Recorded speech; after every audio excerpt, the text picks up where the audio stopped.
I grew up in Ohio in the 70s, and me and my childhood friend Joe were outside all the time we could manage it. Joe lived on a farm that bordered a pretty big forest, and my parents would drop me off in the morning and we'd stay in the woods all weekend. We'd only come out for school. We loved pretending we were frontiersmen. We'd build shelters, traps, practice making fire with sticks, the whole 9 yards. When we got to be in high school, we got this notion to pull a Stand By Me. This was based on the movie of the same name that had just come out. The idea was that we'd walk the railroad tracks out into the country, but instead of looking for a body, we'd find cool bridges to fish from and a camp a little ways off the tracks. Of course, we knew this was dangerous and we'd likely be trespassing, but we were kids. We had a lot of fun. We did find beautiful rivers, we discovered bridges no one went to, we fished, we hid from trains. At night, we camped in the woods just near the tracks and made small hidden fires. Nothing bad ever happened. It was idyllic. In fact, it was so fun we did it multiple times, never had a problem. After high school, me and Joe went our own ways. We both left home, but always stayed in touch and always tried to coordinate visits so we'd see each other occasionally. Well, one summer in the mid-90s, it worked out that we were both in town for about a week. We'd do stuff with family in the day, and at night we'd either catch drinks at a bar or sit outside Joe's house around a fire and talk about the old days. One night, Joe and I got to talking about our Stand By Me trips. Well, nostalgia and beer are a heck of a mix. Soon we decided to take a day, walk the rails, camp one night, and walk home. The day came. We started out early morning. We had my wife drop us off in our old spot where we used to start, right outside our hometown. She thought this was absolutely crazy and made sure to mention it. When she pulled away, Joe suggested that instead of walking the usual route, we'd take the opposite direction, just to be adventurous. We knew the land well. We had a map. So I gave a sure, and off we went. The day went fine. It was fun and a little sad, but in a good way. We found a bridge and sat on the edge, smoked a joint, and moved on. We had no fishing gear, but we brought some canned food and other stuff. Before night started to set in, we picked a spot to camp. It was a thick forested area, trees on every side of the train tracks, so you felt like you were in a tunnel. We had brought small hammocks to sleep on, but before we set them up, we decided to do a little scouting of the perimeter. Now, this is what we used to do in the old days, too. We'd walk the area around a little bit to make sure some dude's house wasn't just over a hill, and we were actually camping in their yard. We walked maybe 100 or so feet into the woods and up a small incline.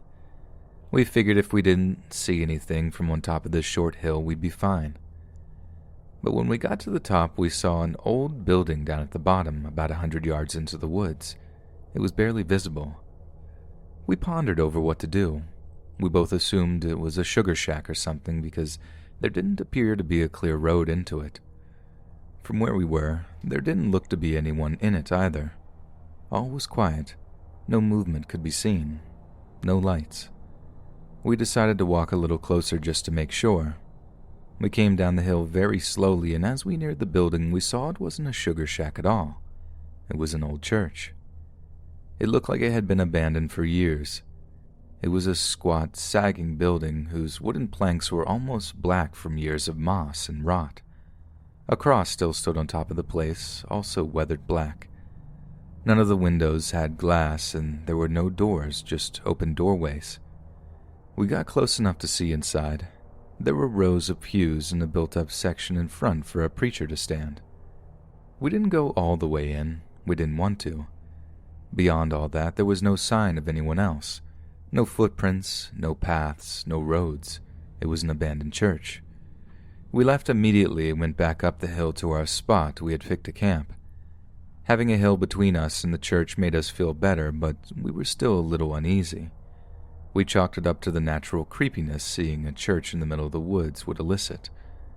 Besides, at this point it was dusk, and we had just decided to rig up our hammocks and go to sleep and move on at early morning.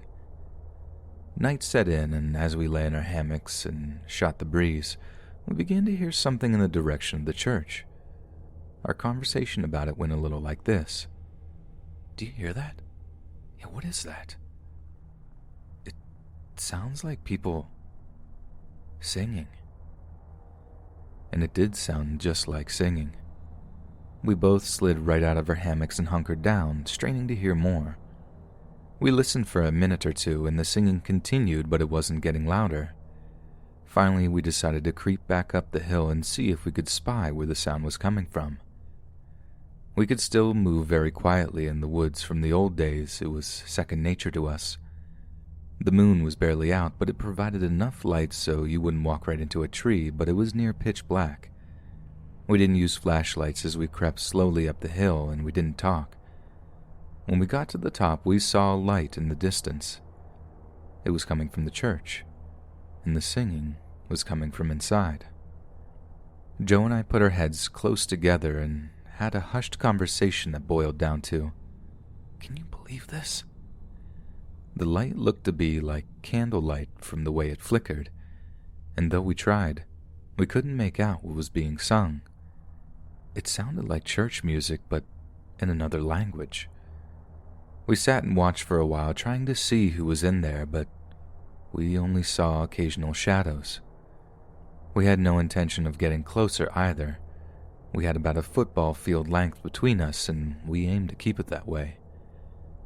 The singing continued for a bit, and then it stopped. After that, a booming male voice began to chant. I was already freaked out, but this voice thoroughly scared the life out of me.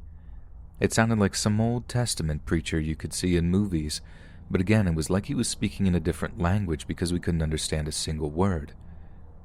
Eventually, it got to where the single male voice would say something, and then a bunch of voices would answer in song. This lasted for a while, and then they all broke into this long, sustained wail that just kept getting louder. It got so loud and so disturbing that I covered my ears. Then it stopped.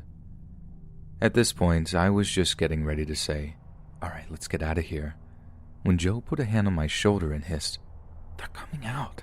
They're coming out!"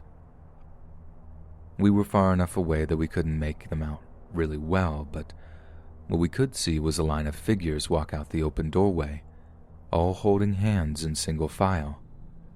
We could see some of them had flashlights, and they began to sing again, and the light from the flashlights began to move towards us in the hill. We booked it back down to our campsite, grabbed our stuff, and ran to the tracks. Once there, we ran down the tracks in the direction we had come from. After a few minutes, we stopped and looked back. We saw lights coming down the hill. They were moving erratically, like whoever was holding them was shaking them. We continued to run in spurts and walk as fast as we could. We eventually stopped seeing the lights and came to a road.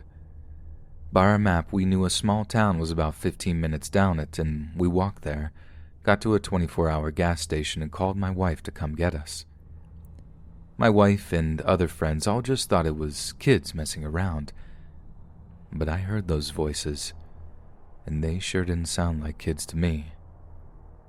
Not sure who those people were, but it was definitely the creepiest thing that happened to me out in the woods.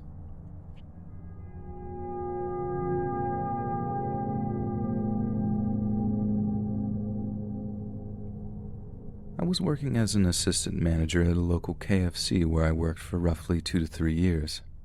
I have some very good memories from this place, as well as some really funny stories.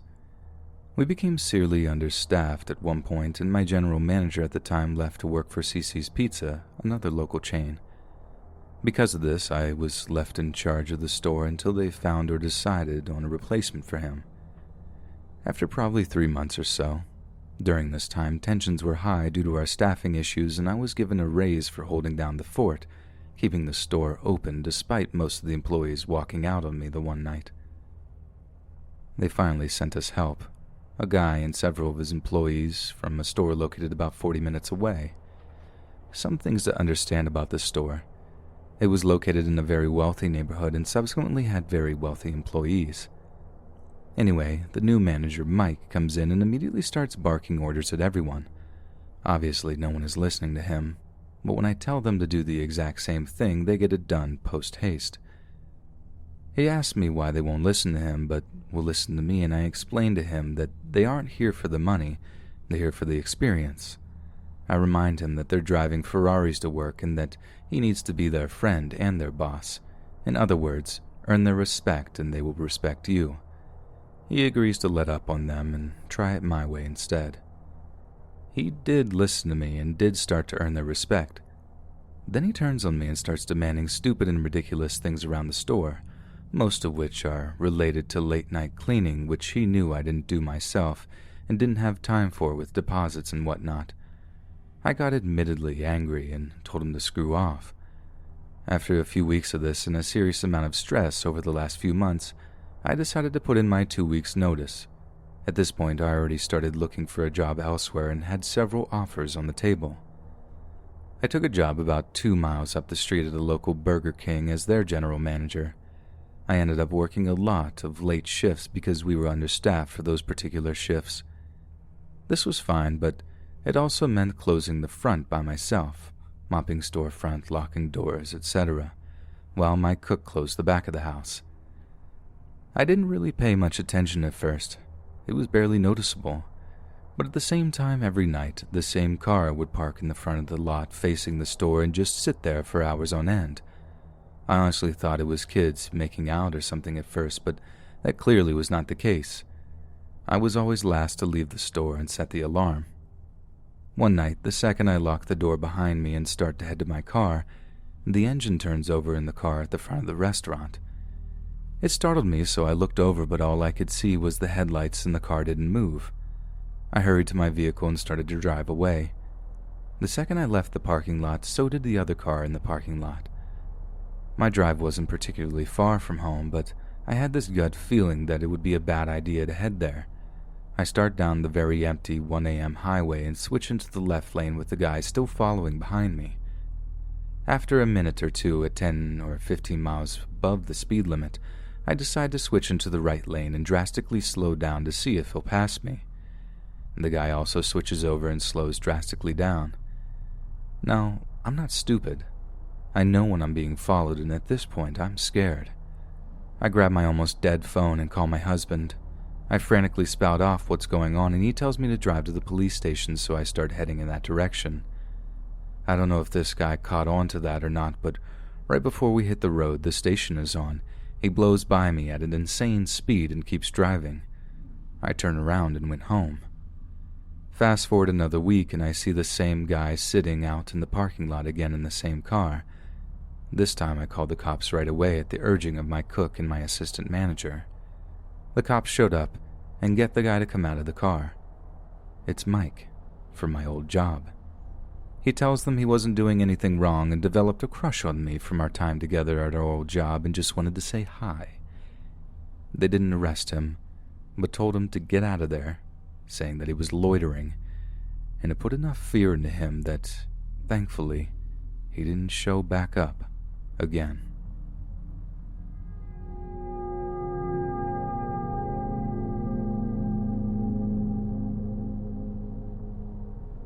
To give the context of where the story is based, I live in a smallish college town near a small to medium-sized city.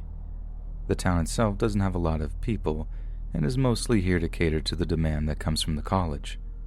Because of this, the stores around the college are mostly open 24/7 so that the college kids will be able to impulse buy whatever they like. The other bigger seller around here is gas. Of course, gas can be bought in the city, but being a town that is often gone through in order to get to the city, a lot of places will try to keep the price of gas slightly lower than any of the stations in the city. My story begins when I was working overnights in a gas station/liquor store when I was doing part-time classes in college, but mostly doing classes online so they wouldn't ruin my availability for a full-time job. The store that I worked at only had one person working on overnights for a long time, even though a lot of people, especially girls, would complain of the lack of cameras and the fact that you don't always get the best people going into a liquor store gas station in the middle of the night. The owner's hand was forced on one night, before I started working there, when a woman who came in to buy milk went outside to her car, only for a man to come up behind her and shove a gun to her back, demanding her money. She complied with him and luckily he let her go. She ran into the store sobbing hysterically, and though police arrived shortly after, he was never found. I personally preferred having 2 people on, even if there wasn't a safety issue. The night seemed to go by so much quicker when there was someone else there, and it was really nice that the person I normally close with and I got along so well. Overall, there were 4 overnight shift workers: Josh, Nick, Dixie, and myself. Dixie had another job and really was only working there as a favor to one of the managers, so she would only work 2 nights a week with either Josh or I. Josh and I worked together 3 nights a week, and Nick worked with Josh or I 2 nights a week. Dixie was really nice and fun to be around, but she didn't particularly like the job or want to be there. Josh would get annoyed with her a lot for just standing behind the register while he did all the work, but it was only 1 night a week, so he didn't complain too much. Nick, on the other hand, was a bit different. He worked there 5 days a week, just like Josh and I, but they never seemed to put him with one person more than 1 day a week.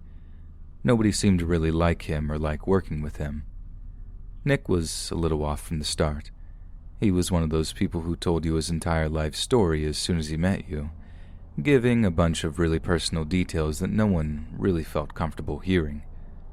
One thing he always seemed to talk about was the strain on his marriage. Apparently he had a really bad drinking and drug problem for a very long time, and the drug part got better when he could switch over to smoking, but he couldn't seem to get his drinking under control. He was really hard to be around, but you kind of get used to some people in that kind of job being sketchy. I was there for almost 3 months when Nick's stories seemed to escalate out of nowhere. He began telling people that when he was younger, he was diagnosed as a psychopath, and he had to take a bunch of pills for it every day so he wouldn't become violent. Not exactly what you want to hear from someone you're alone with in the middle of the night, but okay. We all have our problems, and some people get dealt a bad hand when it comes to mental illness. I myself have always struggled to get my anxiety and depression under control, and without medicine, I wouldn't be killing by any means, but I'd probably be hospitalized in a danger to myself category, so, as creepy as that was, I assured him that a lot of people need to take medicine for some kind of illness, and as long as you stick to it and are honest with medical professionals, there's no reason you can't still do anything anyone else can do. He seemed pleased with this answer, and soon after the subject was turned to other things. He was especially cheery and nice to me after that for the next week or so, letting me know daily that he was taking his medicine and felt like things were going well with him. I always answered enthusiastically, but I'm pretty sure everyone, especially Josh, was aware of how much I wish he would stop talking to me about it and would leave me alone.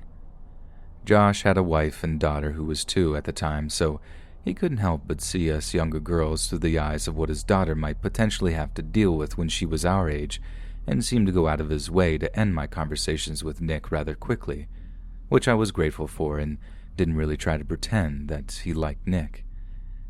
It wasn't long before Nick started conversations with me going into details about why he was diagnosed, instead of how his medicine was working, which I won't get into here because a lot of it is very violent and intimate. I told him repeatedly that I didn't want to know about that, to which he would act like he understood and change the subject, only for him to circle back to it an hour later. When I confided to Dixie about it, she told me that she would take care of it and told her friend, which was the manager, who asked her to come to work there. The manager couldn't really do much since I seemed to be the only one that he would talk to about these things, and told me to come to her again if he ever made me feel uncomfortable again.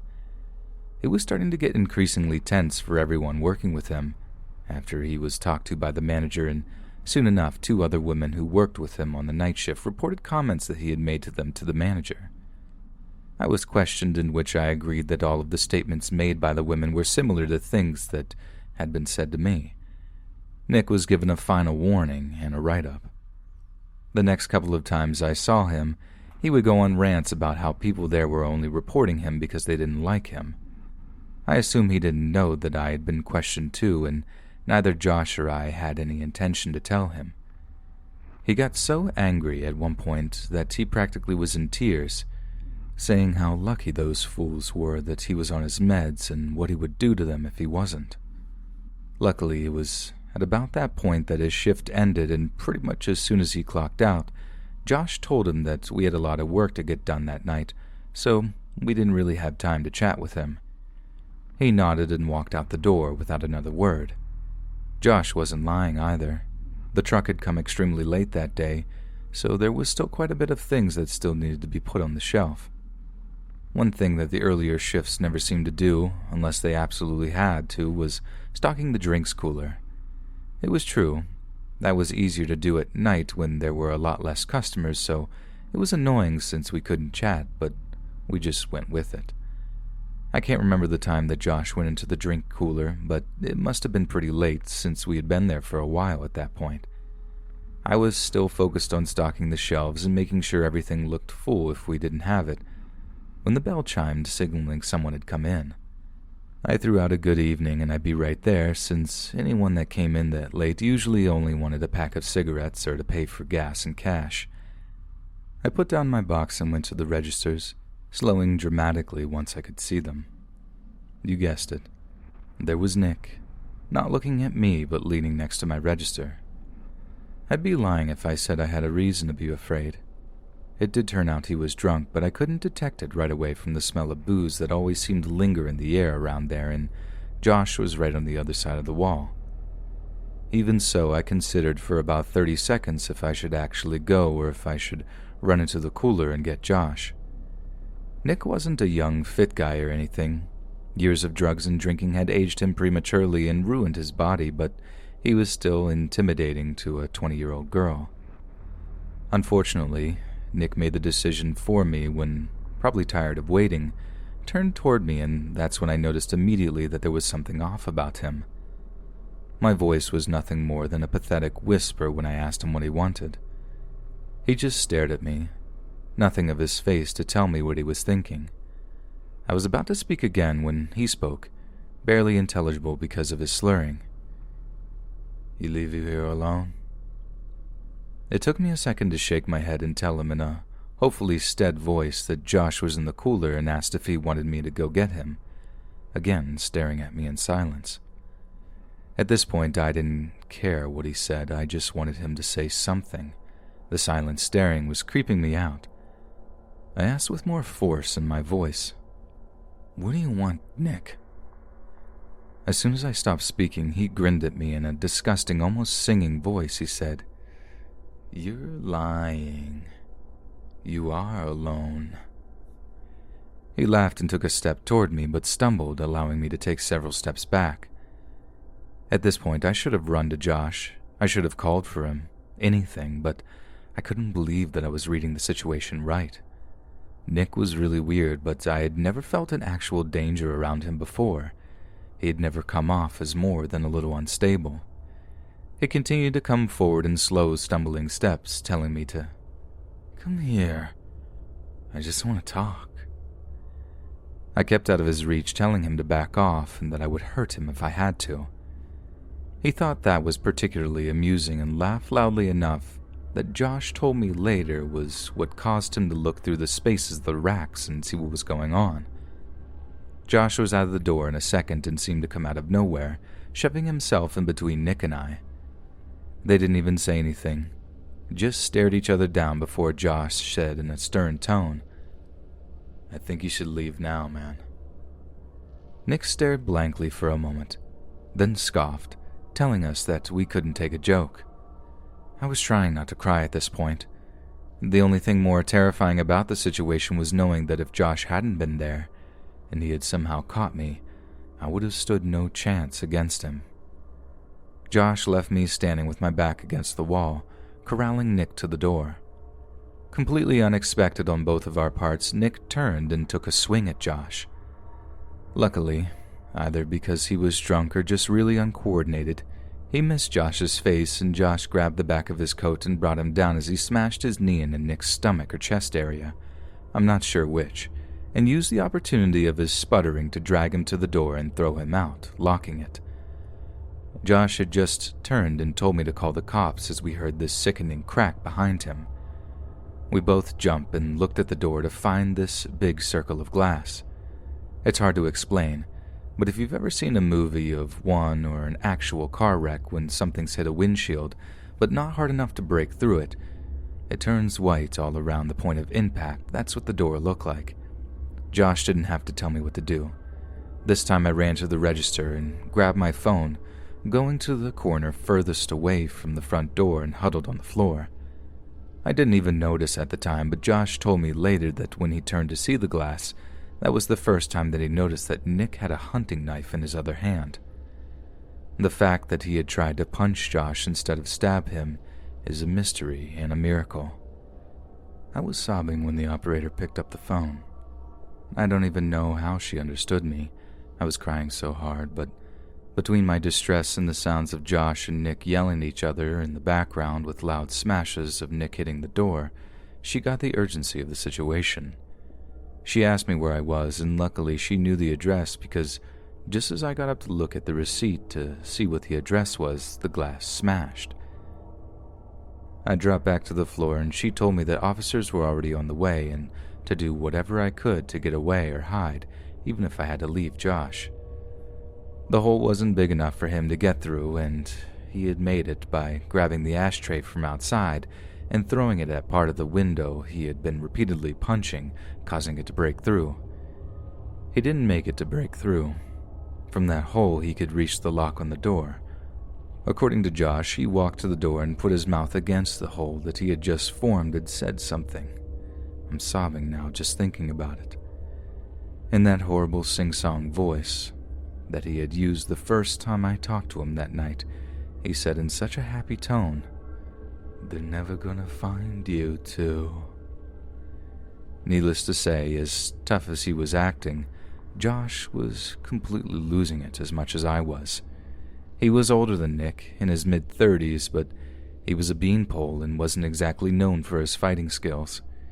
Even so, as soon as Nick unlocked and started to open the door, Josh slammed his body into it, knocking Nick backward from the impact. Josh yelled for me to run, and even though my legs felt like they could give out at any moment, I ran right behind him to the receiving doors in the back of the store. Nick was cursing and yelling for us as the door jingle went off. Josh slammed into the back door, cursing in pain as he realized that it wouldn't open. We found out later that Nick had pushed the dumpster in front of the door, locking the wheels of it again before he came in. We seemed to both realize at once that he actually planned how he was going to end our lives. Nick rounded the corner, still doing that awkward stumbling walk, though faster now. It at least gave me time to slam the back door room shut and lock it. I was sitting in front of it, Josh bringing over anything he could to find to barricade the door shut when Nick reached it. He must have heard me crying because he kept calling out my name, telling me that I wasn't who he wanted. He would make sure that I died before I even felt the pain if I opened the door. He then started stabbing the door, screaming at me to open it. I screamed and moved when he stabbed it the first time, but Josh and I both moved immediately to hold it shut again. I remember Josh and I making eye contact. We were both crying by now, and I wanted so badly to say something to comfort him, but I couldn't think of anything to say. I had dropped my phone when I ran to hold the door shut, and neither of us could move to go get it, so we had no idea how long until the police got there, and the door was made out of wood, so it wouldn't last long against his body slams and offered no protection if his knife went into one of our hands. All I could think about was that I was going to die here, that my dog would never know why I didn't come home, that I would never get my degree and have enough money to actually start enjoying my life, that all the plans for the future my girlfriend and I had made would never happen. In the most anticlimactic and wonderful finish ever, it suddenly went silent. There was no police car alarms, no yelling, nothing. It was as if though Nick had just vanished. Josh and I looked at each other, not even daring to breathe, listening for any sign of life on the other side of the door. We both slammed to the ground when a gunshot went off once, then twice, then a third time. There was mere silence, then a voice rang out asking if anyone was here. We weren't sure if we should say anything. Then the voice continued with his name and that he was an off-duty EMT who had been listening to the scanner. Josh got up and pushed the thing aside in front of the door, opening it just enough to put his head out of it and then it seemed like all the breath just left him. He opened the door and went out into the store. I ran and grabbed my phone, seeing that the call had disconnected or the dispatcher had hung up. When I went out to the store where Josh and our rescuer was, he was in the middle of explaining how the police over the scanner were sending a bunch of cars, but they all were pretty far away and had a horrible feeling that they wouldn't get there in time when the dispatcher was telling them what they'd find when they got there. He didn't want either of us to go outside until the police got there. Though Nick had been shot in the shoulder, he had still had the knife when he took off. The EMT said he would have run after him, but with the state that the store was in, he was scared that someone in here could be dying or hurt. The next 20 minutes was a blur. Josh and I was sitting on the floor hugging each other when the police got there. The EMT had called dispatch and told them of the new situation, and most of the cars that were coming to our location were diverted to looking for Nick. It was soon after that Josh got to use his phone to call his wife, and she came right over, only bringing their daughter because he begged her to. He seemed to completely break down when he held his daughter and hugged his wife. I had an extremely similar reaction when I finally got to go home and came to see my dog's body wiggling excitedly, proudly displaying his flamingo toy for me to have as a welcome home gift. Nick was found 2 weeks later in an old RV in the woods that he'd been using to do his drinking and do drugs so his wife couldn't catch him. Apparently the reason he had come after us was because he had thought that the reason that Josh wanted him to leave so quickly was so he could call the owner again, and this time the complaint would get him fired. Unknown to us, his wife had kicked him out 4 days before this happened and was in the process of getting a restraining order against him over threatening texts and phone calls she had been getting. He stated that his job was all that he had left, and Josh needed to be punished for trying to take that away from him. He said that I wasn't the target and he didn't want to have to end my life, but he knew that he had a much better chance of killing Josh with me there than Dixie, since Josh would be more likely to face him to protect me. Neither Josh or I called the owner or even a manager over his comments that night, though maybe we should have. It was disturbing what he was saying in hindsight, but we were so used to him being a creep and saying really horrible things at that point that it didn't even register to us that he could be serious about trying to hurt someone. I had known him for 3 months and Josh had known him for 6, and he had never done anything violent toward anyone. Everyone just thought he was all talk. We also put faith in the fact that every employee had a background checked on them before they were hired, so it's not like Nick had ever been violent before. He took a plea deal, so the 2 counts of attempted murder would be dropped, and he would instead go to a mental hospital for offenders. The reason that I'm writing this story now, other than the other stories on this sub inspiring me, is that I got a call 2 weeks ago notifying me that as long as there's no setbacks to his health status, Nick is set to be released on June 8th of this year. When I called Josh, he said that he had received the same news the day before. Neither Josh or I work there anymore, and Josh has since moved away to another town on the other side of the city, and I have switched to going to college completely online, and am in a new place that I'm renting with a roommate. I don't think he'll come after either of us. I don't see how he could blame us for what had happened. I read so many of these stories, and after the fact, everyone seems so prepared for what to do if they ever see the person they're writing about again. I don't think I'd be any more prepared to face him this time than I was back then. I've had pretty intense nightmares ever since that day. But ever since I got that call, every time I close my eyes, all I can hear is that one sentence louder and clearer than I had ever heard it since it was actually said. They're never going to find you too.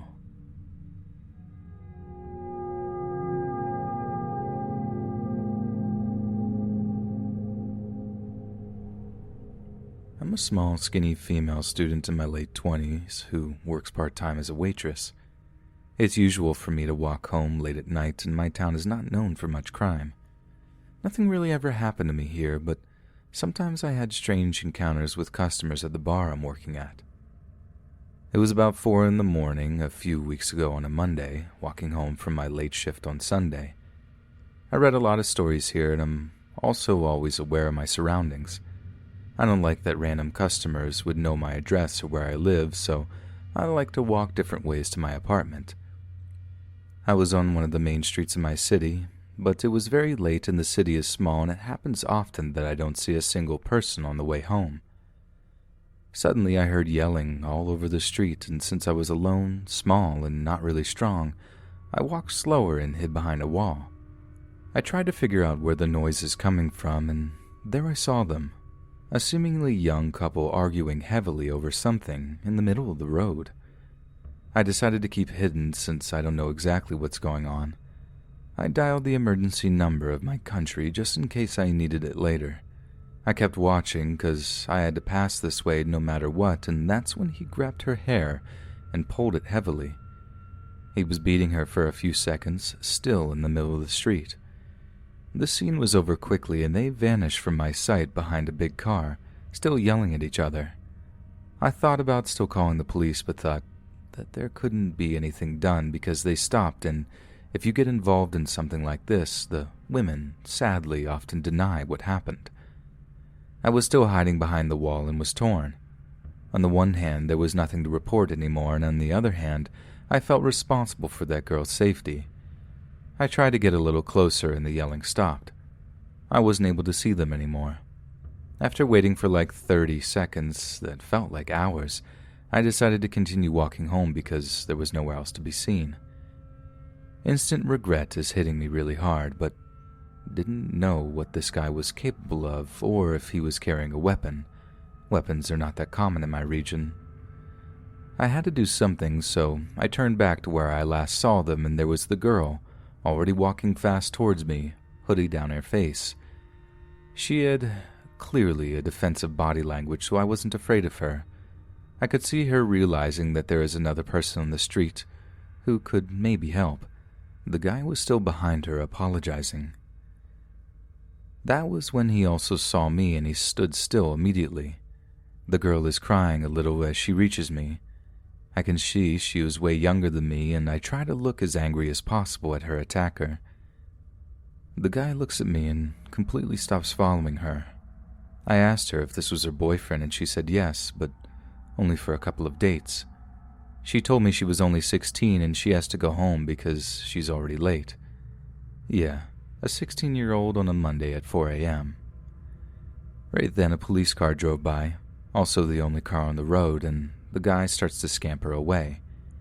Their yelling was so loud, of course one of the residents heard them, was smarter than me and called the cops.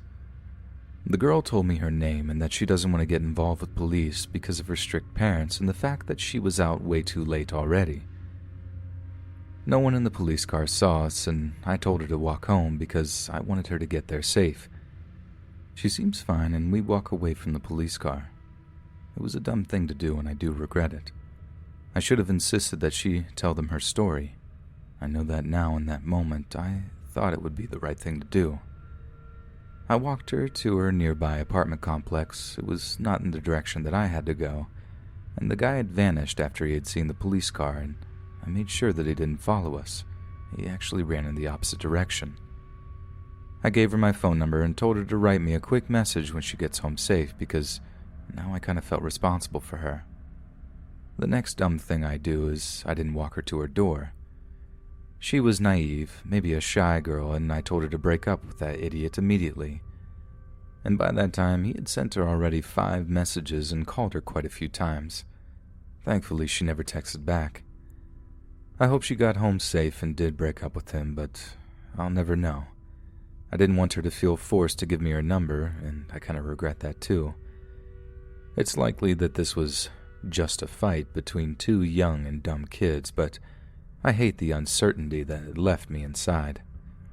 To me, he seemed vicious, but not a serial killer crazy. Maybe she was just too cool or afraid to text me, or she found it not important enough to follow up. But I hope that she got home safe.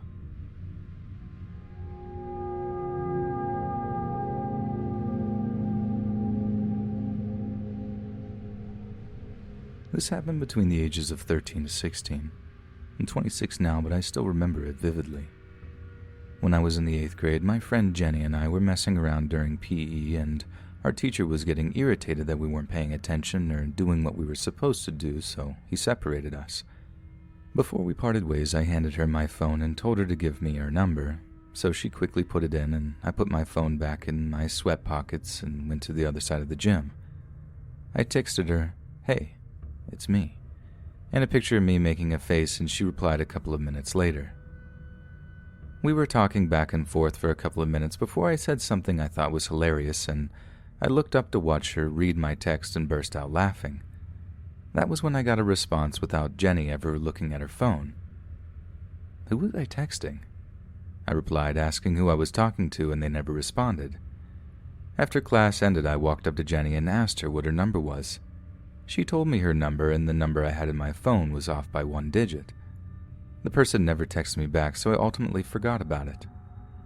A couple of days later, I was standing outside my school talking to my friends when I got a text from the number. "You look good in blue," it said. "Who is this?" I asked. "Jenny," they responded. It wasn't Jenny. I looked around, but amongst all the cars and kids, I couldn't even begin to imagine where the person was who was texting me. I was wearing a blue shirt that day, but I didn't really get creeped out by it because, being a 13-year-old teenager, I didn't really realize the severity of how weird that was. So for a couple of years, I would randomly get text messages from this person who I found out was a man, telling me he loved me and telling me he was going to make me his one day and things like that. I never told my mom about it because, again, I didn't realize the severity of it. That was until something happened when I turned 16. One day after school my sophomore year, I was sitting on my couch watching TV when my phone chimed. It was a picture message from a number I didn't have saved in my phone. I opened it, and it was a picture of a male's private area. I yelled "ooh" and threw my phone. A couple of seconds later, my phone chimed again.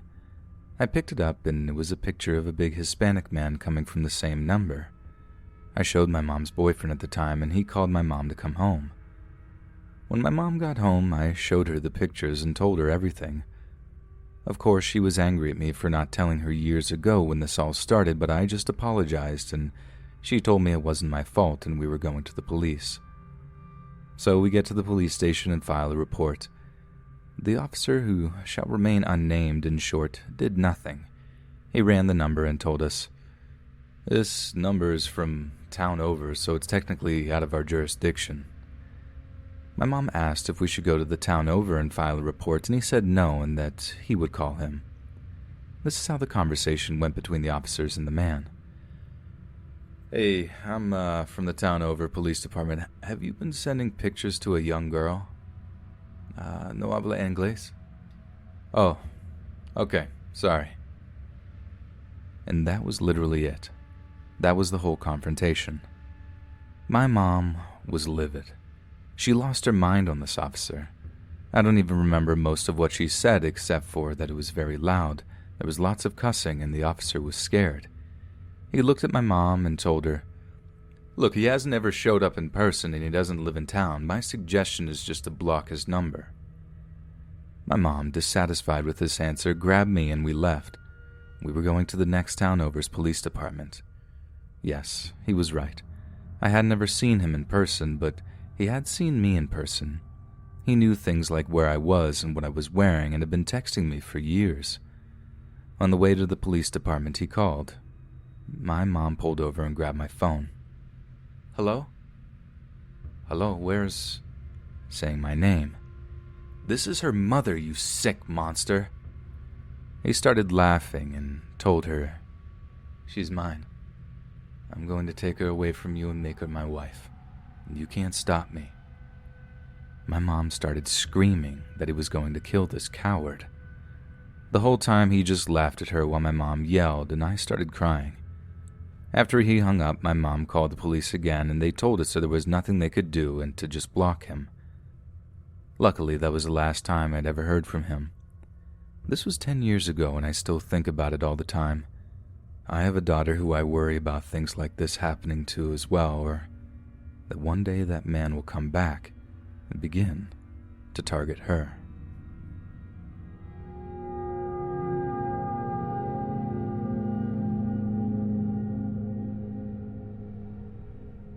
This happened a few years ago while I was still in my hometown. I was going for a late-night walk in the early AMs, which was fairly common, and I always felt relatively safe and street-smart to avoid bad situations.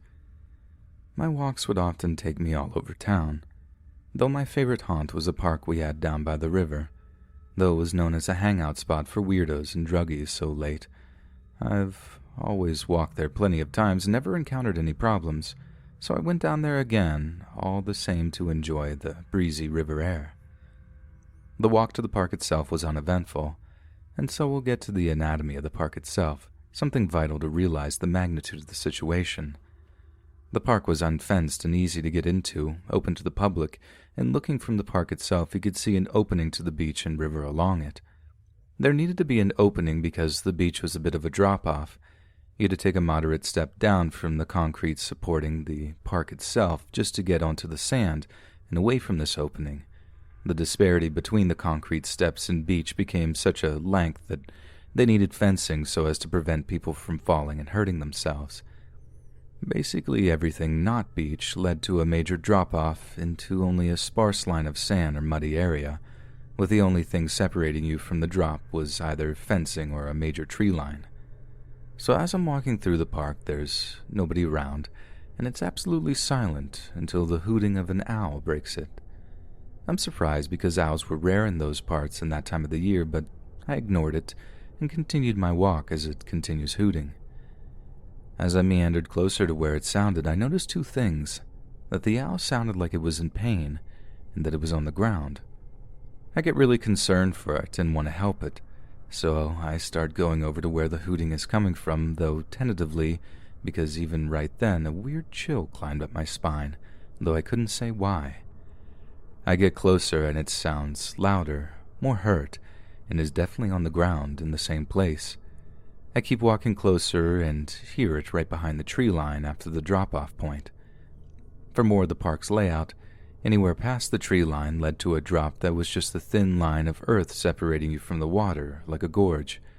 If you jumped down, you were relatively stuck because you couldn't go forward, for the water climbing back up was nightmarish for all the roots of trees jutting out, and going left or right would have forced you to follow an extremely narrow path with little room. This owl was right behind the drop-off point, so even getting closer I couldn't see it. The owl kept hooting, and I got to right in front of the trees and could hear it right under me. All I had to do was jump down and I would see it and be able to get it, but I didn't. The weird feeling, this chill up my back, kept getting higher and more intense the closer I got, and my conscious brain finally picked up on why. I started counting. 1, 2, 3, 4, 5, 6, 7, 8, 9, 10, and the owl hooted. 1, 2, 3, 4, 5, 6, 7, 8, 9, 10. It hooted. 1, 2, 3, 4, 5, 6, 7, 8, 9, 10. It sounded again and again and again. And finally I realized why I felt so creeped out, and why my subconscious brain was screaming at me to run away. It wasn't an owl. It was a recording. A recording of a wounded owl, on the ground, waiting for anyone to come with the intention to help it, past a tree line obscuring their vision, past a drop-off point you couldn't climb back up from, and on a path you couldn't run in at all, where someone, anyone, could be waiting. It was a lure meant to lead someone into a trap, and I suddenly felt very, very cold and clammy and like I was being watched. I immediately turned and started speed walking away, taking the nearest exit out of the park and onto as many lit streets as I could, all the way home, constantly checking to see if I was followed. I stayed up the entire night, fully paranoid and looking out all the windows I could see if anyone was there, though nothing bad ever did happen and no one ever tried to get me. The next night I went back with my sister's cell phone with the intent to call the police and report it if I heard it again, but no hooting ever occurred, and upon a more thorough inspection nobody seemed to be lying in wait. I kept an eye on the newspapers for a bit after that too, to check if anyone else reported similar happenings or, God forbid, if anyone got hurt in a similar incident, but nobody ever did, and it never happened to me again. That's the end of my story, and while I do continue to take night walks, I always carry a weapon on me to defend myself, and always make a point to trust my instincts.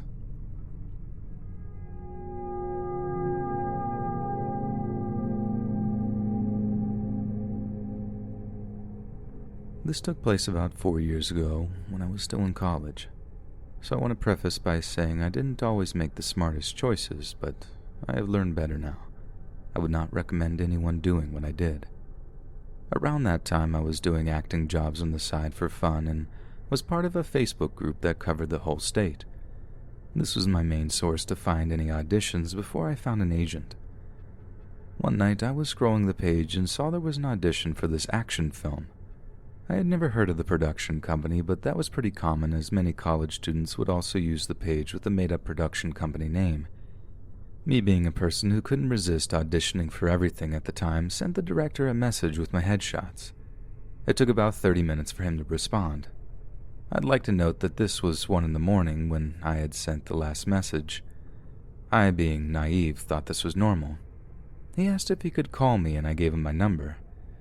Minutes later he called, introducing himself as Eric. He explained the plot and told me the role I would play, which completely threw off my guard because at the time I hadn't done many notable things for someone to just give me a role. I wish I had seen the red flags, but instead I let it get much worse. During this time I learned that Eric taught classes on a military base nearby, and this film was loosely based on his 30 years in that field. I thought that was cool and realized that this wasn't some college project. Then the conversation took a turn as he started to focus on my headshots I had sent. He kept saying that I was so pretty and that I'd fit well in his other business. He kept the focus there even when I tried to ask more about my part. When I asked what that business was, he refused to elaborate, saying that I'd need to fill out some paperwork first as people had tried to ruin him in the past. I was apparently blind to the red flags that were currently in front of my face, and signed all the paperwork because I was way too nosy. Looking back, those documents probably weren't legal. I sent them back to him, and he said I would hear from one of his partners, Karen. He also set up a time to meet later that day at around 7 p.m. and had me write down an address. I wasn't from the area, so I didn't know where it was and figured I would just look it up later that day. 10 minutes later, I get a call from Karen. She sounded nice and spoke highly of Eric. I expected this since they worked together. She told me that she was excited that I was going to join the project and asked if I wanted to know about their other business. I told her yes, and she started talking. So, he had the production company that made films and another that made adult films. She told me that I would be a great fit and would love to have me on the team. I flat out rejected her offer.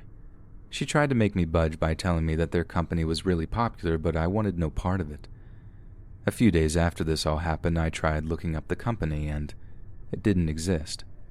She kept trying to get my opinion on really disgusting things that I won't mention because it gave me nightmares for the longest time. I could tell Karen was getting pretty frustrated that I wasn't going to break. She soon ended the call by going on about how excited she was that I was going to be in the one film. Most people would have cut ties with this by now, but my curiosity got the better of me, and I found myself driving to the location Eric had made me write down. I knew it was a bad idea, but I just wanted to know. It was getting pretty dark by the time I was close, and I wasn't familiar with the area at all. When I finally arrived, I saw this run-down church with a single white truck in the parking lot. Finally, I talked myself out of the situation and turned around. I paused on the street next to the parking lot and quickly texted Eric. I told him that I didn't feel comfortable and would not be taking part in his project. Right before I took off, I glanced at the church and saw a figure of a very large man standing in the dark in the lobby. I practically floored it at this point and went straight back to my dorm. When I got back, I had a new message from him saying, "I'll see you again. Don't be scared." I never heard from him again, but to this day I'm insanely paranoid that he'll find me. I still live in the same town, but I had moved a lot since then. Occasionally, I'll get friend requests from people who have his production company in their job description, but I quickly block them. I don't know what would have happened if I had gone into the building that night or if I had played into Karen's hands. But I'm happy to be here, and that's what really matters. Hey friends, thanks for listening.